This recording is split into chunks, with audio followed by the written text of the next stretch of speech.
Hey guys, first of all, thank you for clicking on the video. I just had this hitch to create. Just happy to be back, all right? I didn't even shave, didn't even do my airline. I mean, please don't, no, actually do judge me, please. I need to be judged right now, like get me back on.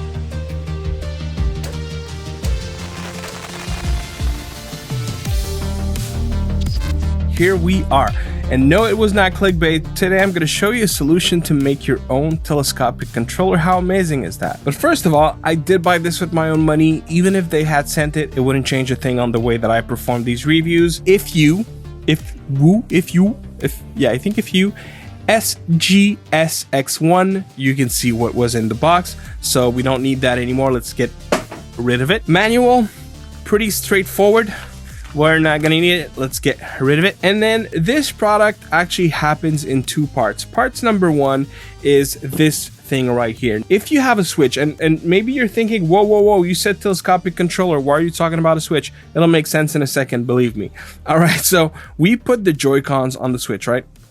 I forgot how to put Joycons. That's how long I was gone. Jeez. This is a switch, right? But it gives you those extra grips on the back. Now this is the part number one. If you're just looking for something to give you a better grip on the switch, I wouldn't say that it is drastically better, but it does improve the grip overall. It's easy to put, easy to remove. So it's a very frictionless kind of solution to have a little bit more ergonomics on your Joy-Cons. Chances are that you already have a solution. So this is part one of this product, but this is really not what this whole video is all about. What this video is really about is this part right here. And the idea is that you can just undo the little switch here and you can push it down like so, and this gives you this. And with this, the idea is that you could put, for example, this Red Magic 8 Pro phone. Now you don't have to use the handles if you don't want. You can if you wish. And just like that, you have a makeshift telescopic controller.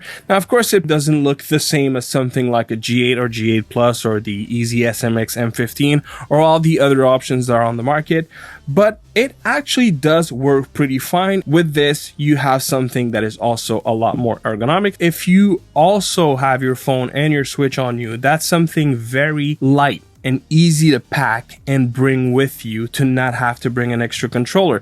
You know, it does provide a lot of flexibility with something that you might already travel with, just as it would. I can use them and play Minecraft. Now, they don't seem to work all too well, to be fair. Now, that could be the Joy-Cons themselves. I might have a drift issue on this set. I don't know exactly. Or it might be just the fact that we're having two controllers at once. So maybe you might run into some issues, but I definitely tested other titles. Now, okay, you know, this doesn't, like, I'm seeing jitter here. Now, again, that might be the Joy-Con. That might be the phone. It has nothing to do with the product that we're reviewing. Let's look at another game. We're gonna try actually Call of Duty, which I hope I have installed on this phone. Now, while Call of Duty Mobile is booting, which I'm pretty sure there's gonna be some updates of some kind because I haven't played on this phone in quite some time. Let me show you if it works on the Razer Edge. Now, the Razer Edge is not a phone technically, but in terms of something that has the shape of a phone, it's pretty much the widest or largest depending on how you look at it, but the tallest, let's say the tallest in terms of height when looking at it head on. It is pretty much the tallest device except folds. So folds for a given, I can assure you, does not fit because you can only extend it up to this. Now that could probably be modded to do tablets or something like that. But out of the box, this is what you get. So if we try to put the Razer Edge, I mean, it fits, but you can see here that it's actually being pushed upwards. If I was to push it too deep, it would probably just break that part, which I'm not gonna do. It's not gonna work on the Razer Edge, at least not without some kind of modification. But you do have some rubber parts here, which holds on very tight. Maybe you could remove that and get a little bit more, but then you would be plastic.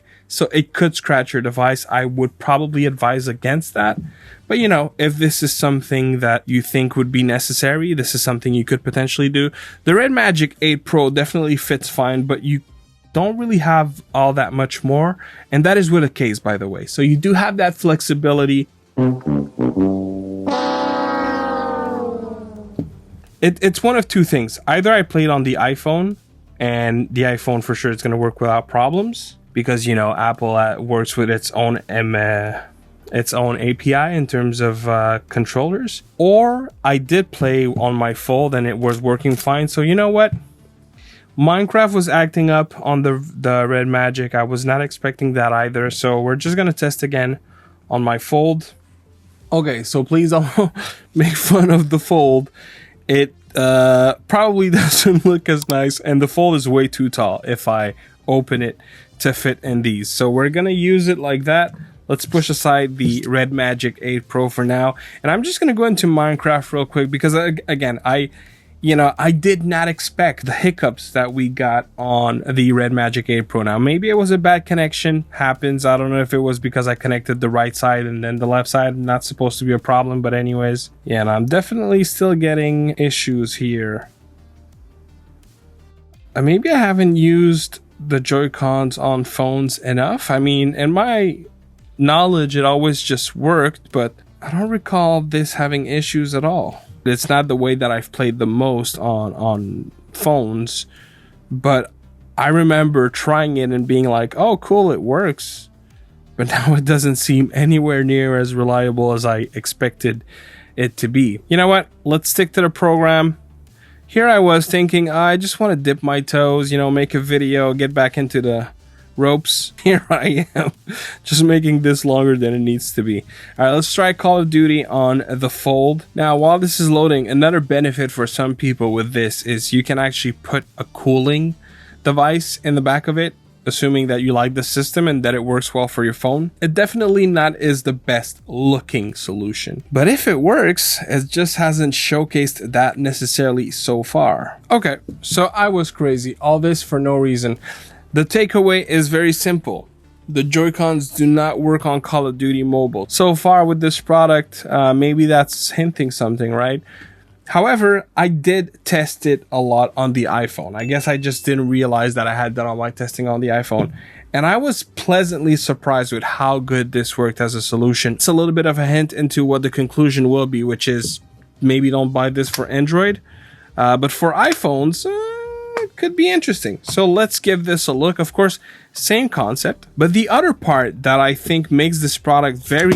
Oh my God. But the other part that I think makes this product extremely interesting is that you don't need to be using the actual Joy-Cons from Nintendo. You can use anything else that works as a Joy-Con. So the Nixie Wizard, or for example, what I'm using right now, the MobiPad M6 HD, or you could use the Koyorvis, doesn't matter.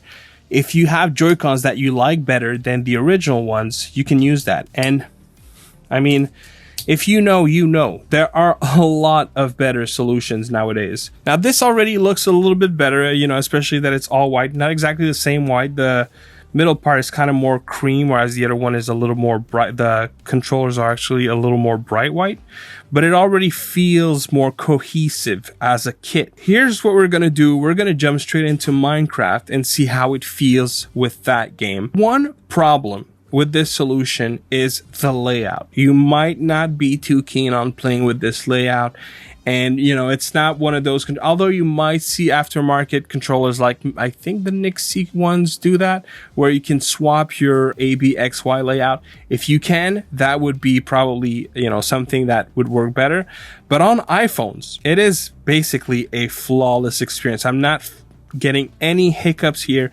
And I know it's not the controller. So here's something I want to bring to your attention. I don't know if it's going to come through on the camera, but here both controllers are entered as player one. Whereas on Android, whenever I would connect both, one would be one would be two. I never knew this to be a problem, but maybe I need to use a special software to make it better, because I know that's the part.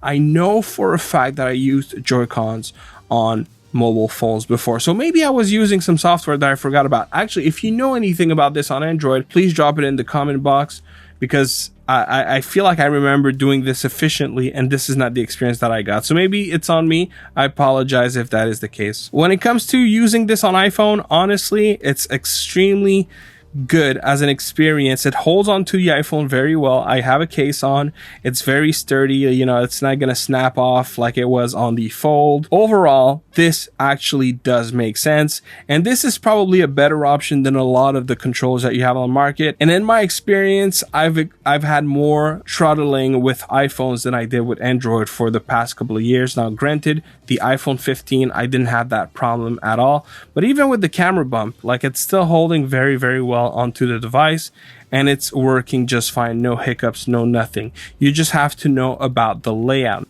with this amazing. By the way, if you've never seen my review on these controllers, the MobaPad M6 HD, oh my lord, these controllers are so amazing. I love them. See, I wanted to reload here. So these controllers are amazing.